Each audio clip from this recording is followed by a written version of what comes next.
तर मी आत्ता आहे केरळ राज्यातील मुन्नार या ठिकाणी, ज्या ठिकाणी माझ्या चारी बाजूला फक्त आणि फक्त चहाची शेती आहे.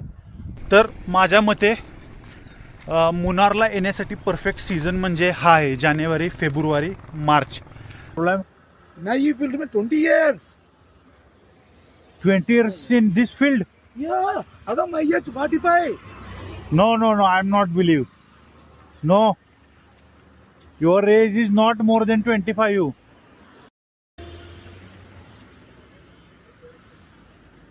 Munnar tourist night guide. Date of birth. No, this is wrong. Yeah. This is wrong. Oh, Mounsel.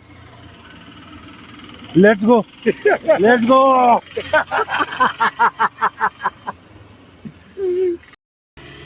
Cylinder and a single chigdi inside this box. All cooking. जातो. आणि आज आत्ता आपण बघणार आहे की या म्युझियममध्ये चहा मेकिंगची किंवा चहा पत्तीपासून जी प्रोसेस स्टार्ट होते ती लास्टमध्ये चहा बनण्यापर्यंतची स्टार्ट टू एंड प्रोसेस आपण या टी म्युझियममध्ये बघणार आहे.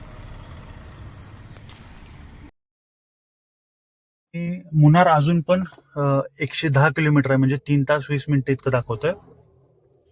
आणि इथंपर्यंत सगळा सिंगल रोड होता. आता कुठंतरी थोडासा मोठा रोड दिसतोय, त्यामुळं आता थोडं पटपट डिस्टन्स कव्हर होईल. आणि सिंगल रोडमुळं आणि त्या ट्रॅफिक, तिथल्या लोकल बसेस, यामुळं लय वेळ लागला. हीच 50 सेकंड जस्ट माहिती घेत होतो की केरळमध्ये लॉटरी सिस्टम एवढ्या प्रमाणात काय, कारण की मी जेव्हापासून केरळमध्ये आलो ना, प्रत्येक चौकात 2 ते 3 अशी सायकलवर लॉटरी विकणारे थांबलेले असतात. म्हणून मी थोडीशी माहिती घेतली तर समजलं की इथली लॉटरी जी आहे ती गव्हर्नमेंट कंडक्ट करतं. आणि जे डेली वेजेसचे वर्कर आहेत त्यांचं डेलीचं रुटीन आहे की लॉटरी करते, म्हणजे. आणि ही इथल्या लोकांच्या रुटीन मध्येच बसलेलं आहे की डेली लॉटरी परचेस करायचीच, आणि गव्हर्नमेंट कंडक्ट करत असल्यामुळं त्यांना त्याच्यावर ट्रस्ट पण आहे. तर मुन्नार अजून 10 ते 15 किलोमीटर आहे. त्याच्या आधीच हे ग्रिलो रेस्टॉरंट म्हणून तिथं थोडंसं जेवणच करायला आलो, कारण ते भूक पण लागली ती भरपूर. ती रस्त्याला ही विकत होते काय बघायसाठी आलो. तर ह्यो कांदा आहे एवढा छोटासा, त्याची साईज बघाय केवढी लहान आहे, आपल्या लसणा एवढी साईज आहे. ढबू मिरची, बटाटे, बाकी सगळं तर ठीक आहे, पण कांदे लयच बारके आहेत. What happen? अच्छा मैं. हाँ? Yo, Kiro, Amida Pichan. Sorry, Ken. Car bus is coming. Yes, tell me. Last Last price. 1,000 rupees. 1,000 rupees. And where is exactly this is? Yeah, main city. How much kilometer from here? 1.5 kilometers 1.5 kilometer from here. Okay. nearby. Just a room can connect to guys. Give me contact number. Normally only 2 room available. Just a room sold out. Full. 2 room available. Okay. No, half an hour, 1 hour में room sold out. नमक online आओ. Yeah, YouTube channel आएगा. What? Yeah, YouTube channel, Instagram, 7 branch आएगा भाई. God. Yeah. Give me your property details.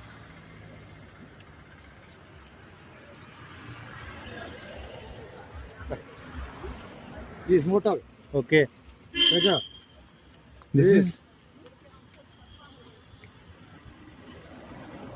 This hotel. Mount Shelt, Munnar. Yes. And there is a parking area is there. Yeah, it is parking. Check. What a destination, yeah. Only 1.7 kilometer. 1.5 kilometer, 7 kilometer. No. 1.5. Number. Card. Oh my God. Joshua. 2 number. Mohan Raja. Joshua CJ. Joshua CJ. Yeah, my name. What is your full name? Joshua CJ. Full name. 2 number available. 2 number contact. Full. And this room. Ana going. Take it. Yeah. This is your? Yeah. Huh?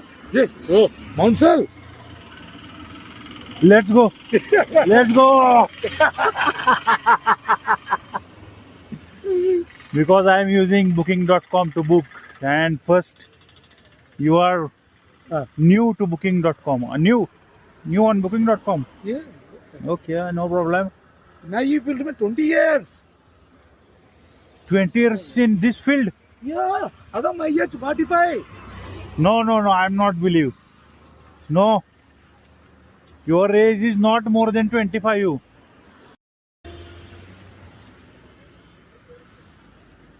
Munnar tourist night guide. Date of birth. No, this is wrong. Yeah. This is wrong. Yeah, date of birth का भाई. Date of birth. Tamil, Malayalam, Hindi. Date of birth. 15/6/1981. का बघा. No. You put wrong date. You put wrong date. Let's go to your home. Not home. Your shelter. But location आएगा. यार इतने कोई. I'm fast. Bharat माता की जय. Customer आएगा. Total 2 room available. Your 1 room. No problem. Your 1 room. Your 1 room. Sold out. Your duties finish. I am coming. तर good morning from Munnar. आणि आत्ता मी सध्या आहे मुनारमध्ये, आणि आत्ता इथलं टेम्परेचर जवळपास 14 डिग्री सेल्सिअस इतकं तिथलं टेम्परेचर खाली गेलेलं आहे. एकदम बाहेर भयानक थंडी पडल्या बाहेर. आणि मी आता जाणार आहे टी म्युझियम बघायला. आणि मी काल ज्या मी हॉटेलमध्ये राहिलो होतो ते सीजे हॉटेल म्हणून आहे. मला यांनी ह्या रूमसाठी 1000 रुपये घेतले एका रात्रीसाठी. आणि अशी रूम होती. इथं 2 बेड होते, कारण की त्यांच्याजवळ रूम अवेलेबल नव्हती. त्यामुळे मला त्यांनी हीच 1000 रुपयामध्ये जास्त लोकांची रूम अवेलेबल दिली. इकडे असं टीव्ही आणि बाथरूम, एवढीच अशी रूम होती. आणि आता मी निघत आहे मुनार एक्सप्लोर करण्यासाठी. जर तुम्ही बघितलं हॉटेलच्या बाहेर पण बघा किती धुकं पडलंय. थोडस पुढचं पण दिसत नाही.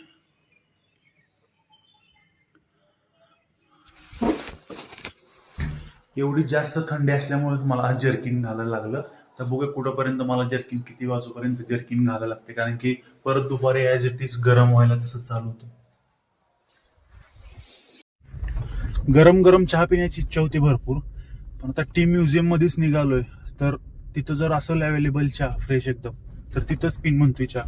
इथं बरेचसे नाश्त्याचे पण सेंटर आहेत, चहाचे पण शॉप आहेत. पण आता डायरेक्टली टी म्युझियम मध्ये जर भेटला चहा तर तिथंच घेईन. तर मग परत कुठेतरी थांबायला लागेल नाश्ता करण्यासाठी. ही बघा मुनारची एक नॉर्मल दिवसाची सुरुवात इथल्या लोकांसाठी.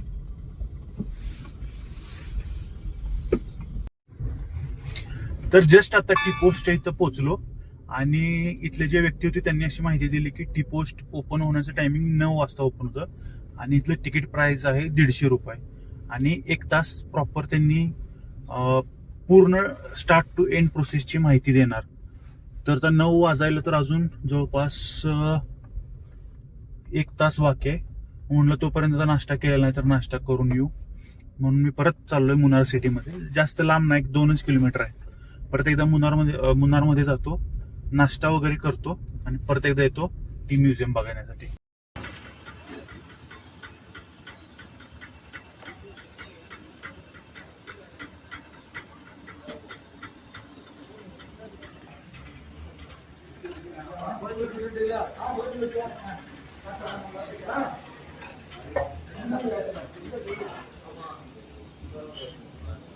आता 2 इडली आणि 2 वडा खाल्ला आणि एक चहा घेतला, तर त्याचं बिल झालंय 67 रुपये. तर मगाशी ह्याच रोडने गेलं, परंतु काहीच दिसत नव्हतं. पण आता थोडी विजिबिलिटी आली, आणि पुढे तुम्ही बघू शकता चहाची शेती. अच्छा, इथंच जायचं आहे मला टी म्युझियम.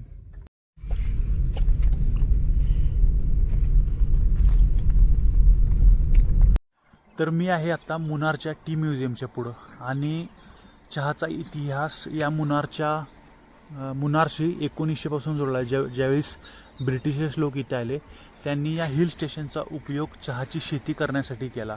आणि माझ्या मागं कंप्लीट चहाचा मळा आहे. जवळपास 2-3 डोंगर कंप्लिटली फक्त चहा पिकवला जातो. आणि आत्ता आपण बघणार आहे की या म्युझियममध्ये चहा मेकिंगची किंवा चहा पत्तीपासून जी प्रोसेस स्टार्ट होते ती लास्टमध्ये चहा बनण्यापर्यंतची स्टार्ट टू एंड प्रोसेस आपण या टी म्युझियममध्ये बघणार आहे. तर मुन्नार टुरिझमसाठी तर फेमस आहेच आहे, परंतु त्याच्या व्यतिरिक्त मुन्नारचा बॅकबोन म्हणजे इथली चहा मेकिंग प्रोसेस किंवा इथं बनलेली चहापत्ती ही भारतात तर निर्यात होतेच, त्याचबरोबर ऑल ओव्हर वर्ल्ड इथला चहा पोचला जातो. ऑल ओव्हर वर्ल्डमध्ये इथल्या चहाची मागणी आहे. ब्रिटिश लोकांनी मुन्नारच का चूज केलं टी प्लॅन्टेशनसाठी? कारण की त्यांनी मुन्नारच्या आधी म्हणजे इंडियाच्या आधी चायना आणि श्रीलंकामध्ये बघितलं, तिथं त्यांना प्रॉपर एन्व्हायरमेंट मिळालं नाही. जसं की इथलं 12 ते 13 डिग्री सेल्सिअस टेम्परेचर आणि मीडियम लेवलचा पाऊस, ह्या सर्व पूरक गोष्टी चहाच्या शेतीसाठी उपयुक्त त्यांना मुन्नारमध्ये सापडल्या. त्यामुळे त्यांनी ते ब्रिटिशर्स लोक इथं साऊथ इंडियामध्ये आले आणि यांनी मुन्नारचा उपयोग टी प्लॅन्टेशनसाठी केला. तर या टी म्युझियमचा स्टाफ वगैरे यायला चालू झालेला आहे, कारण की 9 वाजता ओपन होणार आहे आणि इथले जे लोक आहेत काम करणारे, इथला स्टाफ यायला लागला आहे. त्यामुळं थोड्याच वेळात करेक्ट 9 वाजता टी म्युझियम ओपन होईल आणि त्यानंतर बघूया आपण की चहा बनवण्याची प्रोसेस. चहा ही अशी गोष्ट आहे ना जी की इंडियामधल्या सगळ्या लोकांशी दररोजचं कनेक्शन असणारी गोष्ट आहे. दररोजचा दिवसाची सुरुवात आपण चहा का महत्त्वाचा आहे तर दररोजची आपण जी सुरुवात करतो ती चहा पिल्यानंतरच करतो. त्यामुळं मला पण कशी चहा बनवला जातो आणि त्याची प्रोसेस काय ही बघण्यासाठी लय मी इंटरेस्टेड आहे. आणि मी प्रॉपर डिटेलमध्ये तुम्हालाही त्याबद्दल प्रोसेस सांगतो की चहा कसा बनवला जातो. तर चहा पावडर बनण्याची प्रोसेस चालू होते सगळ्यात पहिल्यांदा प्लकिंग या प्रोसेसने, म्हणजेच कॅमेलिया सिनेन्सिस या प्लॅन्टचे फक्त वरची 2 पानं काढून घेतली जातात आणि नंतर हे पानं 12 ते 14 तासासाठी अशी पसरून ठेवली जातात, ज्या प्रोसेसला वेदरिंग असं म्हणतात. याचा फायदा म्हणजे यातलं सगळं मॉइश्चर रिड्यूस केलं जातं. नंतर हे सर्व पानं रोलिंग प्रोसेसला येतात, तिथून याचे ऑक्सिडेशन फर्मेंटेशनला जातात. त्यामध्ये ऑक्सिजन सोबत रिॲक्ट होऊन इथंच डिसाईड होतं की याचं ग्रीन टी होणार का ब्लॅक टी. नंतर ह्याला ड्राईंग केलं जातं, ज्यामध्ये ह्याला हीट केलं जातं आणि हे हीट केलेलं त्यानंतर सॉर्टिंग करून घेतलं जातं आणि नंतर याची चहा पावडर बनवून सेलिंगसाठी मार्केटला येतं.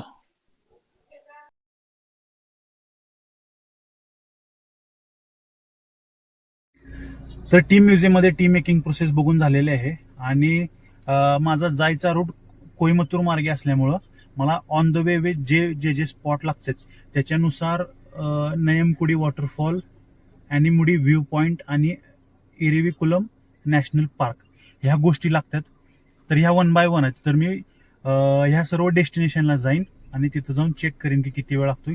त्या अकॉर्डिंगली मी ठरवीन कुठं कुठं जायचं. आणि मी आता निघत आहे मुन्नारमधून.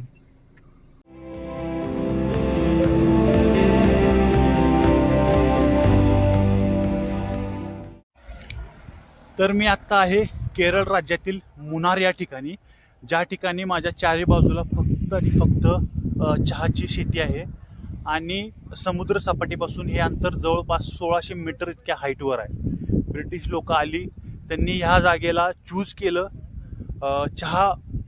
चहाची पत्तीचं उत्पादन करण्यासाठी आणि आज ह्या चारी बाजूला फक्त आणि फक्त चहाची शेती दिसते.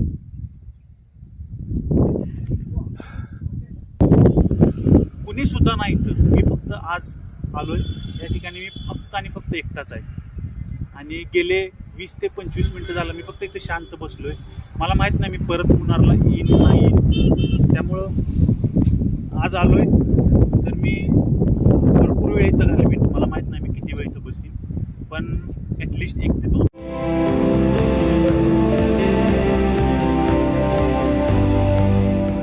तर माझ्या मते मुन्नारला येण्यासाठी परफेक्ट सीझन म्हणजे हा आहे जानेवारी, फेब्रुवारी, मार्च. कारण की आत्ता मी काल एका व्यक्तीला विचारलं होतं की आत्ता म्हणजे केरळमध्ये बऱ्याच ठिकाणी असं आहे की सीझन नाही. मी म्हटलं काय कारण आहे, तर ह्या टायमिंगमध्ये जानेवारी फेब्रुवारी मार्चमध्ये इथल्या मुलांची एक्झाम चालू असतात, त्यामुळं बरेचसे टुरिस्ट प्लेस आत्ता खाली असतात.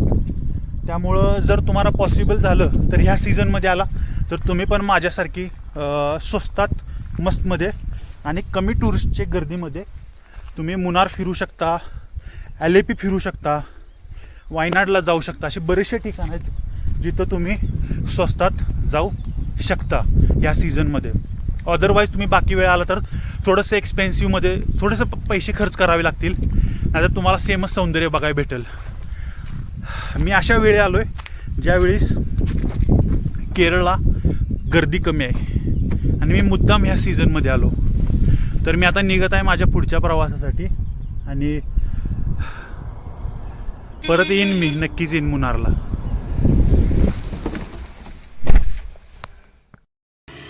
सिलेंडर अँड अ सिंगल शिगडी inside this box, all cooking.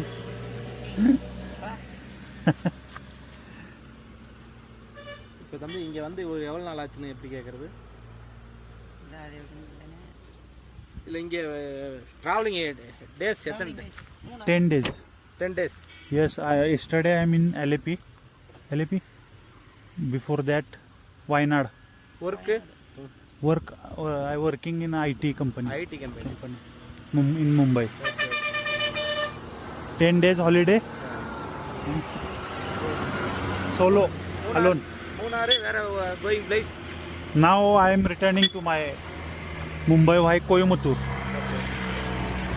Probably Coimbatore, Uti, Davangere, and